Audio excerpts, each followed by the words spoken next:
Hello বন্ধুরা, কেমন আছো তোমরা সবাই? আশা করি অনেক অনেক ভালোই আছো। আর তোমাদের ভালোবাসায় আমিও অনেক ভালো আছি, কারণ তোমরা আমাকে যে পরিমাণে ভালোবাসা দিয়েছ এবং সাপোর্ট দিয়েছ তা আমি কোনোদিন ভুলতে পারবো না। তাই তোমাদেরকে মজা দেওয়ার জন্য আবারও একটি নতুন গল্প নিয়ে হাজির হলাম। গল্পটি শোনার মতো আশা করি তোমাদের দাঁড়িয়ে যাবে এবং তোমরা হাতের কাজ করতে সবাই হেডফোন নিয়ে বসে যাও। যদি আমার গল্প শুনে মজা পাও তাহলে অবশ্যই আমার চ্যানেলটি সাবস্ক্রাইব করবে। তো চলো বন্ধুরা, আমরা কথা না বাড়িয়ে আসল গল্পে চলে যাই। যখন আমার স্বামী এই পৃথিবী ছেড়ে চলে গেল তখন আমার 8টা সন্তান ছিল। তাদের মানুষ করতে গিয়ে আমাকে অনেক পরিশ্রম করতে হয়, কিন্তু তাও আমি তাদের মন ভরাতে পারতাম না। আর আমি যদিও এখন অনেক রোমান্টিক একটা মেয়ে, গ্রামের বড় মোড়ল সাহেব বলতেন, তোমার সন্তানদের আমি দেখাশোনা ও খাবার দেব, মানুষ করব, কিন্তু রোজ রাতে তোমাকে আমার কাছে আসতে হবে। আমি কিছুদিন মোড়ল সাহেবের কথা শুনেছিলাম, আর আমি যখন তার বাড়িতে গেলাম তখন একটা এমন রহস্য খুলল যে আমার পায়ের তলা থেকে যেন মাটি সরে গেল। আমার স্বামীর তেমন বেশি কোনো শখ ছিল না, মাত্র 2টা শখ ছিল। এক, সন্তানদের জন্ম দেওয়া, আর দ্বিতীয়ত হলো ভালো ভালো খাবার খাওয়া। বিয়ের পর কয়েক বছরের মধ্যেই আমাদের 6টা সন্তান জন্ম নিয়ে নিল। 2বারে 3টা, আর পরের বার 3টা সন্তানের যে গমা হয়ে গেলাম। আমার বয়স কম ছিল যখন আমার বিয়ে হয়েছিল। আমার স্বামী ঘরে কখনো কোনো জিনিসের অভাব হতে দেয়নি। ব্যাপারটায় আমি একটু অবাক হতাম যে এত টাকা পয়সা কোথা থেকে আসে। অন্যের জমিতে কাজ করত সে, আমাদের নিজেদের জমিও ছিল না। আল্লাহ আমাদের আরও 2টি সন্তান দিয়ে দিয়েছিল। যখন 8 নম্বর সন্তান আমার শরীরের মধ্যেই ছিল তখনই আমার স্বামী এই পৃথিবী থেকে চলে গেল। তার মৃত্যু কখন হয়েছিল কেউ জানত না, শুধুমাত্র তাকে মৃত্যু অবস্থায় পাওয়া যায়, কিন্তু তাকে কেউ প্রাণে শেষ করে দেয়নি। পুলিশের আন্দাজ ছিল যে মনে হয় তার হার্ট অ্যাটাক হয়েছিল।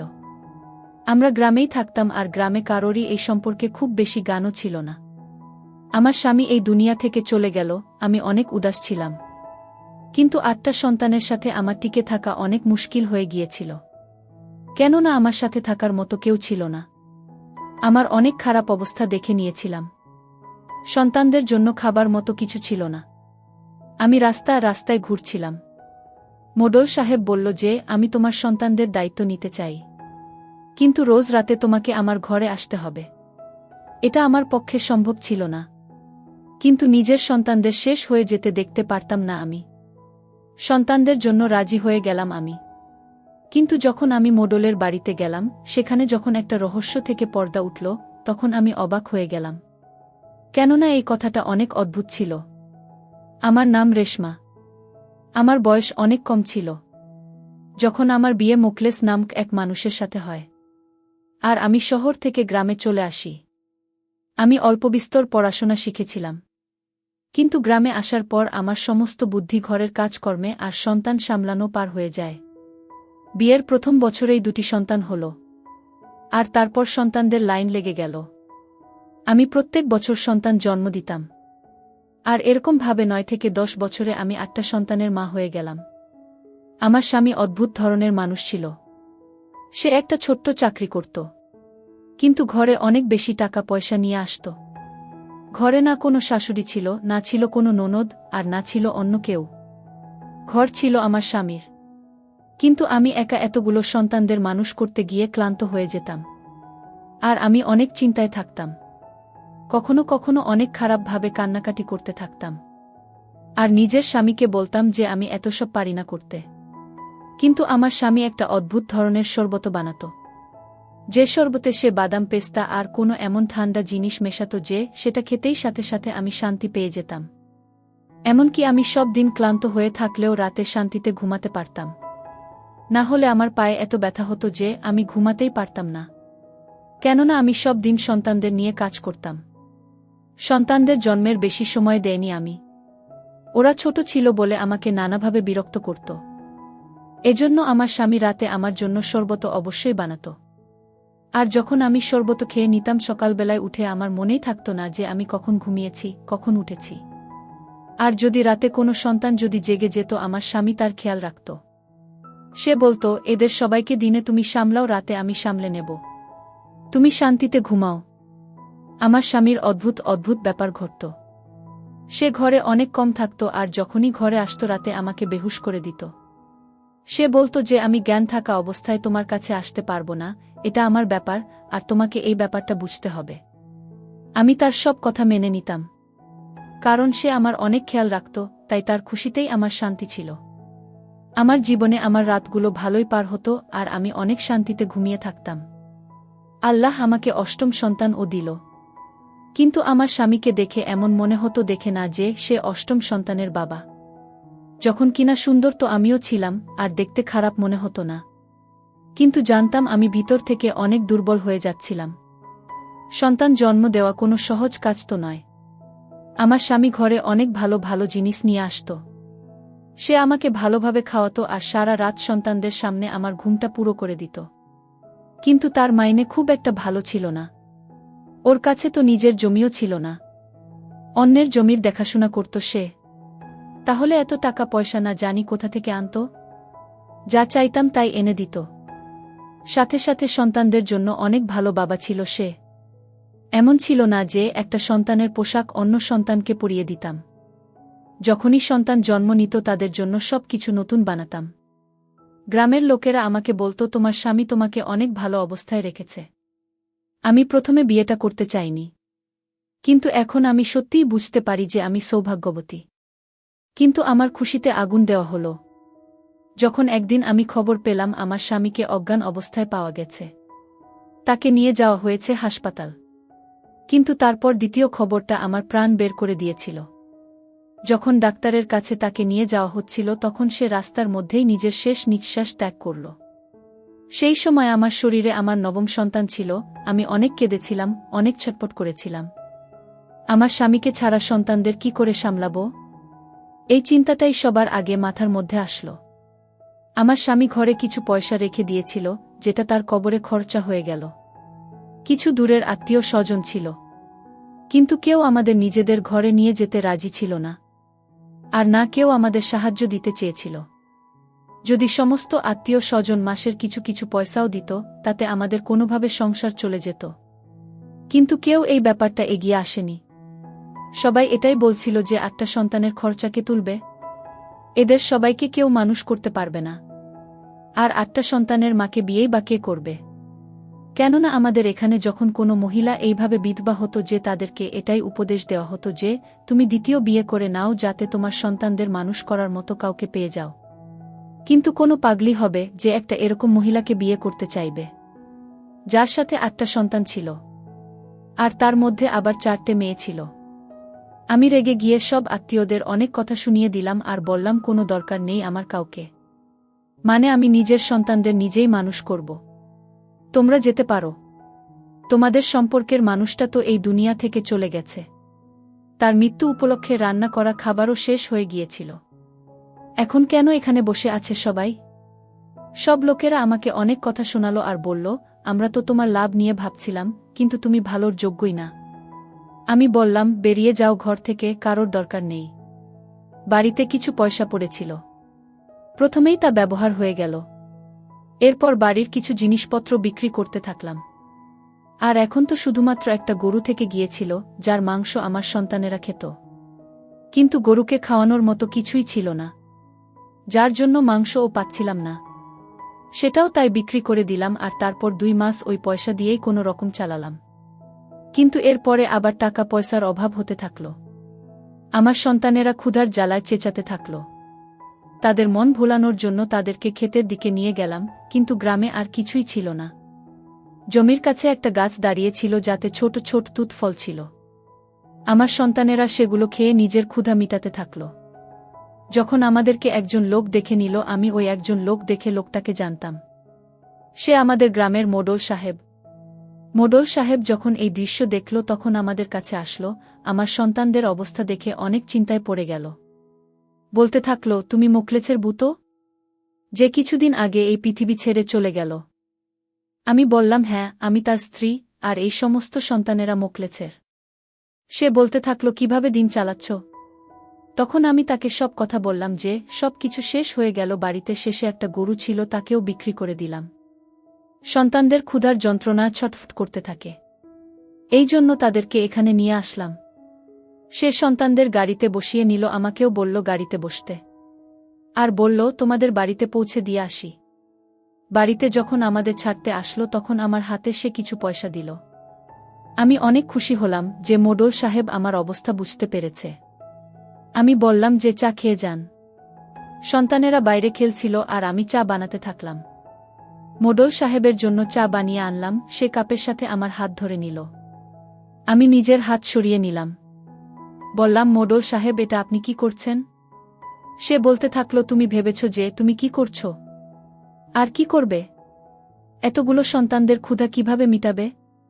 যা পয়সা আমি দিয়েছি ওটা কয়েকদিন পরে শেষ হয়ে যাবে। আর তারপরে তুমি কি করবে? আমি বললাম, আল্লাহ সব দেখছে। যেভাবে আপনাকে উনি পাঠিয়ে দিয়েছেন আমার কাছে, এরকমভাবেই অন্য কাউকে আমার কাছে ঠিক পাঠিয়ে দেবেন। এই দুনিয়ায় কেউ না খেয়ে থাকে না। কিছু না কিছু করে নেব আমি।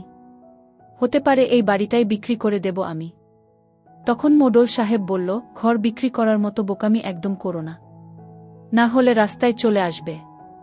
আমার কাছে তোমার জন্য কাজ আছে। আমি মনের মধ্যে ভাবতে থাকলাম যে মোডল সাহেবের তো অনেক বড় বাড়ি আছে। মনে হয় ওই বাড়িতে আমাকে কোনো কাজ দেবে। তাহলে আমি আমার সন্তানদের ক্ষুধা মিটিয়ে নিতে পারব। আমার বড় মেয়েটা এতটা বড় তো হয়ে গেছে যে যদি আমি ঘরেতে নাও থাকি ও নিজের বাকি ভাইদেরকে সামলে নেবে। এমনিতেও তার সময়ের আগেই বড় হওয়ার দরকারও ছিল, কেননা তাদের বাবা ছিল না। আমি সাথে সাথে মোডল সাহেবকে বললাম যে তুমি আমাকে যা কাজ বলবে আমি সেটাই করব। সে বলল যে রাতের বেলা আমার বাড়িতে চলে এসো।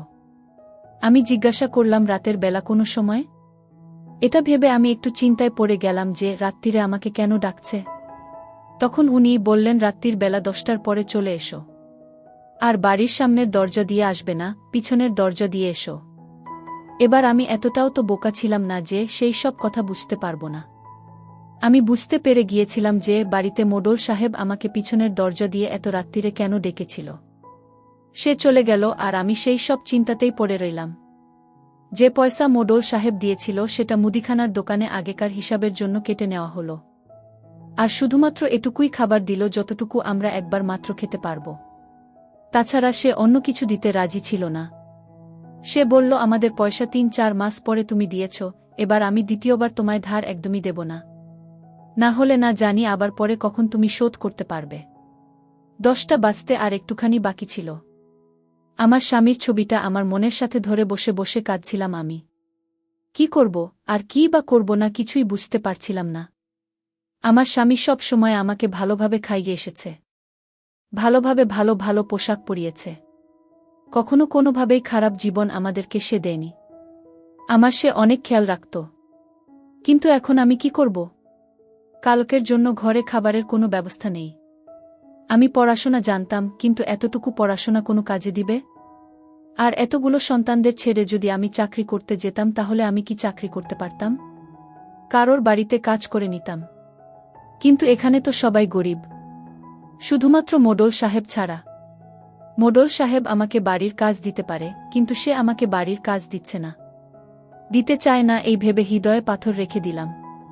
সন্তানদের ঘুম পাড়িয়ে দিলাম আর বড় মেয়েকে বললাম সবার খেয়াল রাখতে। আমি আসছি। ঘর থেকে কালো চাদর আমার শরীরে দিয়ে বেরোলাম আর মোডলের বাড়ির পেছনের দরজা দিয়ে ঢুকলাম, যে সেখানে যেন কেউ চোর ভেবে ধরে না নেয়। কিন্তু 10 মিনিট হয়ে গেল, ওখানে কেউ আসলো না। তারপর আমি বললাম, আমি এইসব করতে চাই না। আমি আমার মৃত্যু স্বামীকে কোনোভাবে ঠকানোর কাজ করতে চাই না।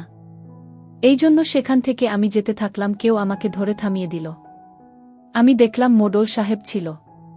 আমি তার হাত থেকে নিজের হাত ছাড়িয়ে নিলাম আর বললাম, আমি ছাড়িমে নিলাম আর চলে যাচ্ছি। সে বলল, যদি চলে যাও তাহলে পস্তাবে। নিজের সন্তানদের কথা ভাবো। আমি বললাম, আপনি আমাকে আমার সন্তানদের কথা বলে আমাকে দিয়ে ভুল কাজ করাতে চাইছেন? তখন সে বলল, সব কাজ ভুল হয় না, আর এর সিদ্ধান্ত কাজ নিজেই করে দেয়। আমি বললাম, আপনার স্ত্রী নেই, আপনার সন্তান নেই, আপনি নিজেই ভাবুন না। আমি যদি আপনার জায়গা হতাম আর আপনি যদি আমার জায়গা হতেন তখন আপনার উপর দিয়ে কি বয়ে যেত? তখন সে বলল, আমার বউ আছে কিন্তু আমার সন্তান নেই। আর সত্যি বলতে কি, আমি তোমার জায়গাতেই আছি। আমি মোডল সাহেবের কথা কিছু বুঝতে পারলাম না। তার চোখে আমি লোভ দেখতে পাইনি। মোডল সাহেব বলল, তোমার স্বামী অনেক ভালো মানুষ ছিল, অনেক ভালো মানুষ। আল্লাহ তাকে জান্নাতে জায়গা দিয়েছে। আমি বললাম, কেন ভালো মানুষের বউয়ের সম্মান খারাপ করতে চাও? তখন সে মাথা নামিয়ে নিল। সে বলল, রাতে তোমাকে আমার কাছে আসতে হবে, আর তারপর ৫-৭ দিন পার হয়ে যাওয়ার পরে তোমাকে আমি এমন কিছু বলবো যেটা শুনে তুমি অবাক হয়ে যাবে।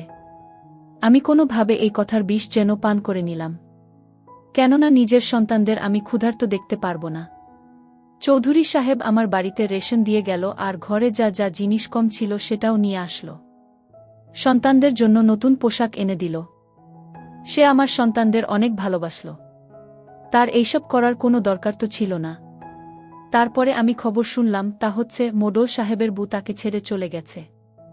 আমি ভাবলাম যে মনে হয় আমার ব্যাপারে সে জানতে পেরে গেছে। কিন্তু এই কথাটা তো গ্রামে ২-৩ মাস ধরে রটে গেছে যে মোডল সাহেবের বউ তার থেকে চলে গেছে। কেননা এই বিশ্বাসটা কিছুতেই বোঝা যাচ্ছিল না, আর এর কোনো সমাধানও বেরোচ্ছিল না। আর তাদের দুইজনের কোনো সন্তানও ছিল না। এই জন্য তারা আলাদা হয়ে যাওয়াটাই ঠিক মনে করেছিল। মোডল সাহেব ছেড়ে দিচ্ছে। আমি ৭ দিন ধরে মোডল সাহেবের জন্য রোজ রাতে তার বাড়িতে যেতাম, কিন্তু সে আমাকে ৫-৬ দিন ধরে ডাকেনি। আর আমি নিজেও ধন্যবাদ জানিয়েছিলাম, কারণ এরকম জীবন আমি বাঁচতে চাইনি। আমি অনেক মজবুত ছিলাম। কিন্তু তারপরে সে আবার এক রাতে আমাকে ডাকল, আর এইবারে সে আমাকে বাড়ির অতিথি রুমে নিয়ে যাবার পরিবর্তে সোজা প্রাসাদের ভিতরে নিয়ে গেল। আমি এটা ভেবে অবাক হয়ে গেলাম যে সে কি কোনো বিষয়ে কাউকেই ভয় করে না? যে যদি বাড়ির কোনো কাজের মেয়ে দেখে বা তার বউ যদি দেখে প্রশ্ন করে? কিন্তু আমার মনে হতো যে বাড়িতে কেউ নেই। আমাকে সে ঘরে নিয়ে আসলো, যেটা অনেক সুন্দর ঘর ছিল। এমন মনে হচ্ছিল যেন এখানে সব জিনিস নতুন। তারপরে সে আমাকে আরও একটা ঘর দেখালো, যেটা সন্তানদের জন্য সাজানো ছিল। কিন্তু সে আমাকে নিজের বাড়ি কেন দেখাচ্ছিল? আমি কিছু বুঝতে পারছিলাম না। তারপর সে আবার আমাকে ওই ঘরে নিয়ে আসলো। আমাকে নিজের সামনে বসালো আর আমার হাত ধরল। সে এমনভাবে আমার হাত ধরল যেন সে আমাকে অনেক ভালোবাসে।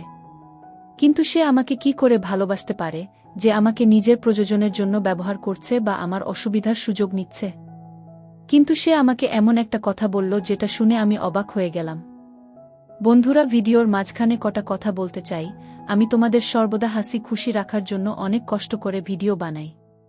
তাই তোমাদের কাছে অনুরোধ থাকবে, অবশ্যই ভিডিওটি দেখে একটি লাইক করবেন এবং চ্যানেলটি সাবস্ক্রাইব করে পাশে থাকবেন। তো সে বলল, আমি আমার বুকে ছেড়ে দিয়েছি। তোমার স্বামী মোকলেছ কখনো তোমার স্বামী ছিলই না। আমি তোমার, আর আমি বাধ্য ছিলাম যে আমাকে ওই লোকটার সাথে তোমাকে রাখতে হয়েছিল। তোমার মনে পড়ছে যে তোমার স্বামী প্রত্যেকটা রাতে তোমাকে শরবত খাইয়ে দিত যাতে তুমি অনেক শান্তি করে ঘুমাতে পারো। আর এইভাবেই আমি তোমার কাছে যেতাম। এই যতগুলো সন্তান তুমি দেখছো, এসব সন্তান আমার। কেননা আমার বউ আমাকে কোনোদিন সন্তান দিতে পারত না। কিন্তু আমার বউ যদি জানতে পারত যে আমার আরও একটা বউ আছে আর তার সন্তান আছে, তাহলে তোমাকে প্রাণে শেষ করে দিত। তার বংশের লোকেরাও অনেক সাংঘাতিক। এই জন্য আমাকে এইসব নাটক করতে হয়েছে। তোমার স্বামী আমি, আর এইসব সন্তান আমার। আর মোকলেছ নিজে শেষ হয়ে গেছে। কেননা সে এরকম জীবনের সাথে থাকতে থাকতে বিরক্ত হয়ে গিয়েছিল। তার কথা হলো, সে কাউকে ধোঁকা দিতে পারবে না। ওই সন্তানগুলো ওকে বাবা বলতো। সে ভীষণ চিন্তা করত, এই জন্য সে শেষ হয়ে গেছে নিজে থেকে। যাতে সে রাস্তা থেকে সরে যায়। সে আমার বিশ্বস্ত কাজের লোক ছিল।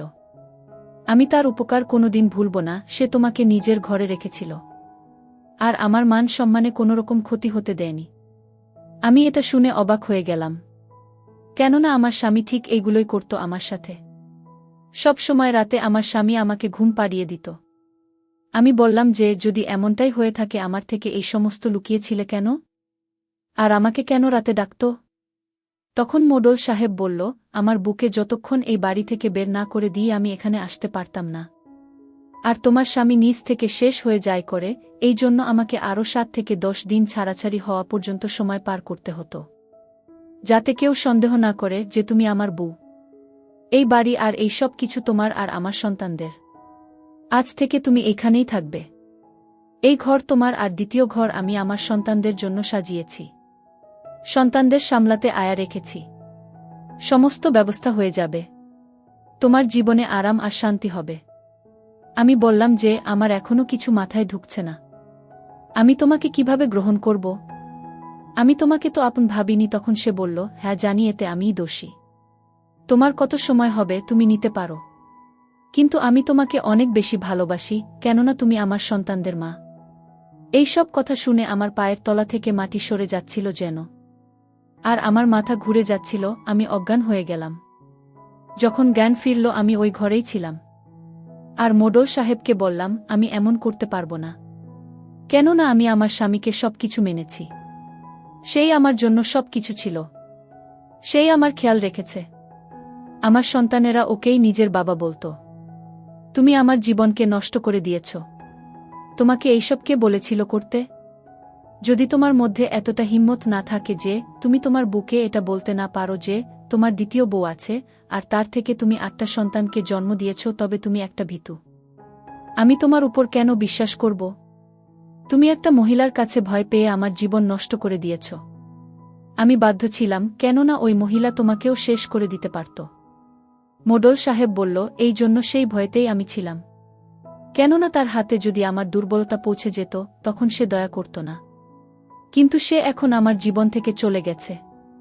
আমি বললাম, এখন যদি সে জানতে পারে, সে কি আমার সন্তানদের ক্ষতি করবে না? তখন তুমি কি করবে? তখন মোডল সাহেব বলল, এরকমটা হবে না। তুমি এখানে পাহারায় থাকবে, আমার দায়িত্বে থাকবে। আমি তোমাকে অনেক ভালোবাসি, আমার কথা বোঝার চেষ্টা করো।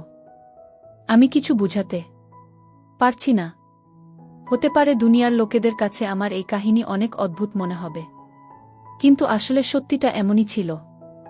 আর বাস্তবে এর থেকেও খারাপ ঘটনা মানুষের সাথে ঘটে থাকে। আমার সাথে যা হয়েছে সেটা তো তাও এমন একটা কথা যার কোনো না কোনো জবাব বেরিয়ে আসবে। আমার মনে আছে, আমার স্বামী কখনো জ্ঞান থাকা অবস্থায় আমার কাছে আসেনি, কিন্তু আমি তো তাকেই নিজের স্বামী ভাবতাম।